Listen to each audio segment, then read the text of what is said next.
I think there was a clear lack of preparation and execution here on Walz's part. I think actually it's the opposite. I think he had too much preparation. Let's have a look at the presidential debate. Some people might say this is a return to the kind of pre-Trump politics, a kind of relatively congenial, convivial discourse, i.e. not interesting enough at all. Where are the fireworks? Where's the wrestling? Where's the condemnation and conflagration? Sure, there are a few blunders. Tim Walz unable to tell you exactly when and where he is and when he's in China and when he's not in Tiananmen Square. But, you know, compared to people, like think of the Trump 2015 primaries where people are getting called dogs and like there's weird slang flying about. Or think about Clinton, Trump, man. Think about it because you'd be in jail. Like, you know, maybe this is the end of politics as entertainment because J.D. Vance is an experienced debater and Tim Walz, he's, I guess, a regular guy. Let me know if you agree with that. I know, like, if you exist in siloed spaces, you'll read amplified ideas. Generally speaking, I think people regard J.D. Vance's performance as pretty professional and convincing and regard him as the winner. In fact, here's CNN saying that J.D. Vance lost the debate. I think there was a clear lack of preparation and execution here on Walz's part. I think actually it's the opposite. I think he had too much preparation. Maybe, yeah. He had so many lines that he was clearly trying to say that he didn't listen and said when J.D. Vance said one of the many things he really hit Kamala Harris on, not Tim Walz, but Kamala Harris, he didn't respond because he clearly had things in his mind. I think the lack of interviews that he has done with national media, with local media, it showed. He needed more reps. Yeah, no, I agree. I mean, J.D. Vance is much more experienced at this, at public speaking, at defending himself, at pivoting. Yeah, I suppose that's how that role goes, huh? Like there are some people that are good at that format. J.D. Vance knows how to conduct a public debate. I think I saw Van Jones saying that he, almost with a bit of pre-bunking, saying, J.D. Vance would be good at this. I debated people like him at Harvard. Coach Walz, so sort of an attempt to sort of make Tim Walz seem sort of affable. And I bet he is affable. I mean, ultimately, these seem like a couple of decent, well-intentioned human beings. Maybe what's striking about it are, well, a few things that come to my mind. One, J.D. Vance isn't weird. J.D. Vance is like a normal guy from a moderate background who being condemned as weird incessantly and unendingly is like shows that propaganda has taken hold of political discourse. He's like a pretty regular human being. Two, maybe we're returning to a type of politics that's a little bit more normal, ordinary. I don't think we are we? Because like we've got 34 days, haven't we, to the election in your company, and we've got like escalating tensions in the Middle East. We've got further funds being pumped into Ukraine for an unwinnable war when Russia are already making videos about, if anyone's weird, that's a weird expression from Tim Walz. And those kicks are pretty weird, aren't they? The little kicks he's done. Did you see that thing where people, like that meme of Chris Farley, like that people are comparing him to? Right, so let's have a look at the first sort of bit of meaningful content, if such a word is possible. This is Tim Walz being asked about why he lied about being in Tiananmen Square. The answer to this is actually quite laborious. Let's have a look. Governor Walz, you said you were in Hong Kong during the deadly Tiananmen Square protests in the spring of 1989. But Minnesota Public Radio and other media outlets are reporting that you actually didn't travel to Asia until August of that year. Can you explain that discrepancy? Yeah, well, and to the folks out there who didn't get at the top of this, look, I grew up in small rural Nebraska. It's a really long story. Are you able to speed on a little bit for about a minute? Because he sort of talks about, he goes back through his whole life. Have you noticed, in politics now, people are obsessed with telling you about their childhood? I think both sides do it. There's something Donald Trump doesn't do that much, does he? He doesn't often tell you, this was my childhood. Kamala Harris, always telling you about her childhood. Our Prime Minister in our country, Keir Starmer, There's a lot of rumours flying around about that guy, but one thing that's irrefutable is that his father was a toolmaker. People, I suppose, because they recognise that we see them as weird aliens, odd extraterrestrial transplanted beings, they're continually banging on about how normal they are, and there's a lot that goes on here. Man, are you able to speed it forward about a minute? Or should I just press play and it'll be about a minute deeper? Because like, it talks about his childhood for about an hour. I've tried to do the best I can, but I've not been perfect. And I'm a knucklehead at times, but it's always been about that. Those same people elected me to Congress for 12 years. And in Congress, I was watching this, I was trying to actually understand what he was saying. Like, what are you saying? Why are you talking about being a knucklehead? And I suppose he's just sort of saying, I have a vague affability within the confines of this generalised affability. I did lie and say I was at Tiananmen Square during the massacre, which is a weird thing. That's not a normal thing to do. Like, we all saw that. I'm actually that guy in front of the tank with the shopping bags. I'm him. Was one of the most bipartisan people, working on things like farm bills that we got done, working on veterans benefits. And then the people of Minnesota were able to elect me to governor twice. So look, my commitment has been from the beginning to make sure that I'm there for the people, to make sure that I get this right. I will say more than anything, many times I will talk a lot. I will get caught up in the rhetoric. Yeah, he's doing it now. He's getting caught up in the rhetoric right now.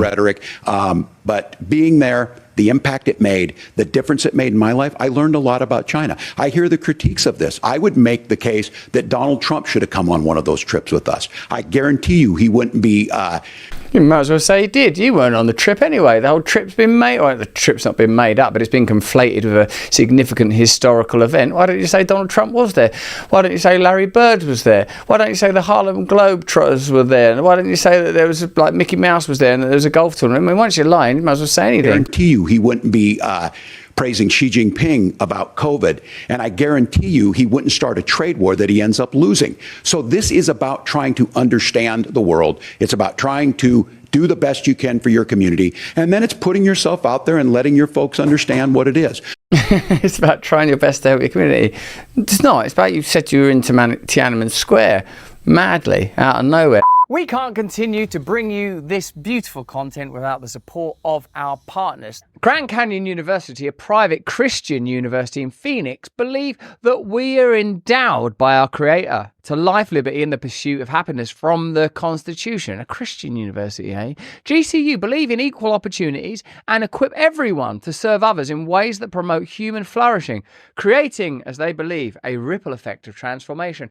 Whether your pursuit involves a bachelor's, a master's, or a doctoral degree, GCU's online and on-campus learning environments are designed to help you achieve your unique goals. Why don't you learn a bit more? With over 340 academic programs as of March 2024, GCU provide you with a path to fulfill your dreams. The pursuit to serve others is yours. Let it flourish. Wow, it's a pretty profound goal, isn't it? Because everything we do is about self, and this is about service. Find your purpose at Grand Canyon University. Private, Christian, affordable education. Visit gcu.edu/Russell. That's visit gcu.edu/Russell. 2 S's, 2 L's. Give it a try. Thanks. Let's have a look at this. Is J.D. Vance now saying that the real threat to democracy is Kamala Harris and the Democrat Party's war on the First Amendment. Now, this is, again, I suppose, one of the issues that I hope Americans can unify around, along with ending war, health, and free speech. It seems that there could be a consensus that's essentially anti-centralised power, anti-corruption. Let me know if you agree with that in the Rumble chat. Let me know if you agree with that on Locals. Let's see how this argument's made. 'Cause one of the things I'm very cognizant of is the perception that the MAGA movement of 2016 was, of course, explicitly nationalist. Saying America first is a nationalist position, but a nationalist position cannot become, should not be, a racist position. It could be inclusive, accepting of America's heritage and history. The idea of that inclusivity necessarily means open borders and necessarily means colonialism, imperialism, and interventionism is not confluent. What I believe is, if there is a majority of people that want net migration have a referendum on it and impose it if that's what people want. But that would have to be coupled, surely, in any ethical society with the withdrawal of military intervention and economic exploitation of the countries that continually generate refugees or migrants or whatever you want to call them.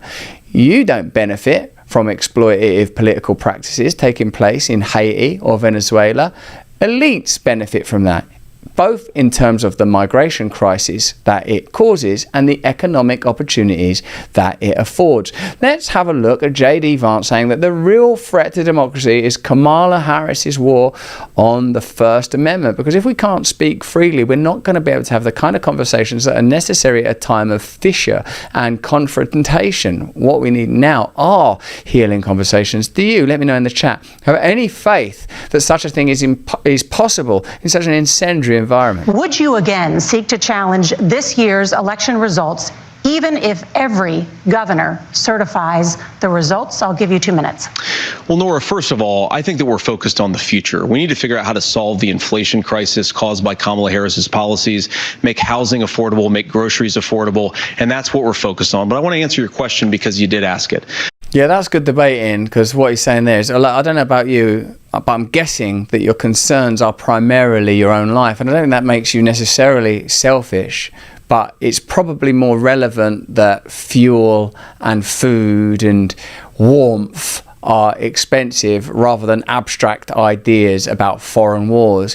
It's very difficult, I think, for us to hold a global perspective continually in our minds. I find it difficult to think about, like, to envisage what's going on in the Middle East, and it just becomes, doesn't it, a stream of Babylonian imagery, like missiles and dead children and rubble and awfulness, and then you have to tally that with domestic issues, infrastructural failure, poverty, decline, and reflect on what the relationships might be between those two things. If America First, France First, UK First movements are about anything, is the sense that governments are somehow being controlled by someone other than the electorate. Globalism, if it's anything at all, is the idea that there are centralized and unelected powers that have more influence than you or I have over the directions of our government and the direction of our taxes. Who among us doesn't care more about our children and their school and their health than whether or not there are escalating ideological wars across the planet? I'm sure some people would gainsay my perspective there, but the majority, I feel, are ultimately concerned about our own lives. Were we designed or even evolved to live in a continual abstract, a reign of perpetual information that's difficult to discern, ever landing on us, exploding in our minds, making us feel yet more impotent with every passing moment? Another thing I will say with our man J.D. Vance is he returns to important points. That's good skills in the debate now. Look, what President Trump has said is that there were problems in 2020, and my own belief is that we should fight about those issues, debate those issues peacefully in the public square, and that's all I've said, and that's all that Donald Trump has said. Remember, peacefully in the public square, not violently in Tiananmen Square, Tim. I was there, you know. I'm the guy with the shopping bags. It seems pretty clear that J.D. Vance is a much more adept and competent debater, able to direct the conversation to issues that I imagine many Americans care about. We can't get deluged and lost in the politics of personality. There are too many things to consider. On one hand, yes, the likelihood of Armageddon on several fronts, but also we are dealing with a domestic economic situation where many people feel unable to feed, clothe and care for their families, and a broad, disparate sense that America and the UK and France and the world is in moral decline. And it don't matter how many people are trotted out to say, well, actually things are better than they've ever been and people are being pulled out of poverty all the time. If there's a sort of a pervasive sense of despair, frustration, hatred and conflict, those kind of statistics don't help people. But that's just what I think. Why don't you let me know what you think in the comments and chat?